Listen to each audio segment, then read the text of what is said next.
If you're a creator or an editor, I'm sure your social feeds look a lot like mine, just flooded with AI tools that all promise to completely change the way you work.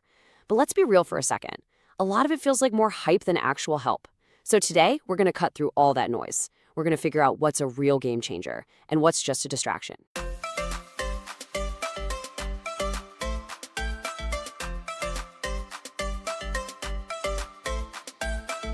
I think this quote from Bas Goossens just hits the nail on the head. This is the perfect way to think about AI. It's not here to replace our creativity. It's here to do the grunt work, all the boring, repetitive tasks, so that we can get back to focusing on the stuff that actually matters, the story. And that's the big question, right? When you're staring down a deadline, you don't have time for gimmicks. You need tools that actually work and solve real problems. So, in this explainer, we're going to break down the AI tools that are genuinely useful into 3 main categories that are already making a huge difference for professionals. Okay, first up, let's talk about the tools that are basically your new assistant editor. Their whole job is to take on that initial grind, all the tedious prep work that can suck up days of your life before you even get to make your first creative decision. Every single editor knows this pain. You get a hard drive, it's just full of raw footage. Maybe it's a 40-minute interview, maybe it's a podcast with 4 different cameras. And your first job, just sifting through all of it to find the usable bits. It can feel like you're searching for a needle in a haystack. Well, this is where we're seeing the first major revolution. It's called text-based editing, and it completely flips that whole process on its head. Imagine this. Instead of scrubbing through a video timeline, the AI just gives you a transcript, and you edit the video by editing the text like you're working in a Word doc. And the way it works is just so simple. The AI transcribes all your footage, you read through it, find a sentence or a word you don't want, and you just highlight it and hit delete. And poof, that exact moment is cut from the video timeline. It's an incredibly fast and honestly a much more intuitive way to get to your rough cut. And we're seeing this in some amazing tools. You've got Descript, which can find and delete every single and ah with one click. There's HeyEddie.ai, which is kind of like a chat GPT for your footage. You can just tell it, find the best parts and make a 60-second cut. For social media, Opus Clip is an absolute beast at finding viral moments in long videos. And if you're a podcaster, Autopod can edit your multi-camera interviews automatically. It's a lifesaver. All right, our second category is what I like to call the AI enhancement suite. Think of these tools as your digital rescue kit. They're not for starting a project, they're for saving it, for fixing and improving the footage you've already got. And some of the transformations here are just wild. You can take audio recorded in a noisy cafe and make it sound like it was recorded in a studio. A shaky handheld shot can become a perfectly smooth, stabilized glide. You can even take old 1080p footage and upscale it to look like it was shot in 4K. And maybe the craziest one of all, some tools can literally change where a person is looking, correcting their gaze so they're staring right at the camera. And this is all powered by some incredible software. For audio, tools like Adobe Podcast and Descript Studio Sound are just phenomenal at cleaning up noise.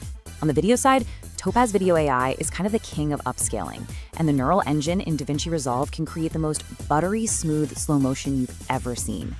Then you have tools like Color Lab AI for color grading, and yes, Veed and Descript for that wild eye contact trick. Okay, that brings us to our third and by far most futuristic category, the generative creator. This is where AI stops editing or fixing things that exist and starts creating brand new visuals completely from scratch. We're talking about making something from nothing. And it all starts with something so simple. A line of text. No camera, no crew, no location scouting. Just a simple description of an idea you have in your head. And a few moments later, that text becomes a photorealistic video clip. It's literally creating imagery from pure imagination. This kind of stuff was straight up science fiction just a couple of years ago. Now, this generative magic really falls into a few different buckets. You've got text-to-video tools like Runway ML that do exactly what we just saw. You've got AI VFX tools like Higgsfield AI that can create complex special effects. And you even have AI animation platforms like OpenArt that can generate whole animated scenes. And the efficiency boost here is just staggering. I mean, a visual effect that might have taken a skilled artist hours or maybe even days of painstaking work can now be generated in a matter of minutes. It completely lowers the barrier for creating really high-end looking content. So after looking at all of these tools, the assistants, the rescuers, the creators, what does it all mean? Where is this heading? Well, the key, I think, is to see it as a new kind of partnership. It's not about being replaced, it's about getting a co-pilot. Because here's the most important thing to remember. The future of editing is not going to be machine-made. The videos that really connect with people, the ones that have heart and tell a great story, a machine will never be able to make those on its own. No, the future is machine-assisted. These tools are becoming incredible partners.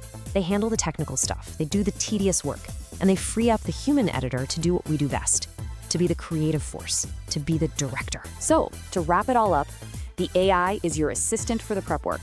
It's your rescue kit when footage isn't perfect, and it's a brand new creative tool for making new things.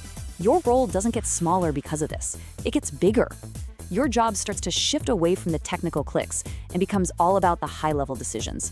The story, the emotion, the creative vision, the why behind every single choice. And that brings us right back to where we started with that quote from Boz Goossens.